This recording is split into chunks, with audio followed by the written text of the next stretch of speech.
പാൽക്കപ്പയാണ് ഇന്നുണ്ടാക്കുന്നത്. അതിനുവേണ്ടി ഒരു പാത്രത്തിൽ വെള്ളം തിളപ്പിച്ചെടുത്ത് അതിലേക്ക് അരിഞ്ഞു വെച്ച കപ്പ കൂടി ചേർത്ത് നന്നായി ഒന്ന് തിളപ്പിച്ചെടുക്കുക.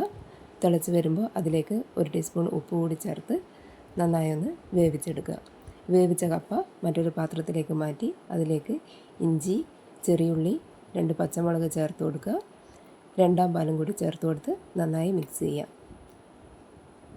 ഇതിലെല്ലാം കൂടി കപ്പ വെന്ത് കഴിയുമ്പോൾ അതിലേക്ക് ഒന്നാം പാല് ചേർത്ത് കൊടുക്കുക. ഒന്നാം പാൽ കൂടി ചേർത്ത് കൊടുത്തതിന് ശേഷം നല്ലോണം തിളപ്പിച്ചെടുത്താൽ മതി.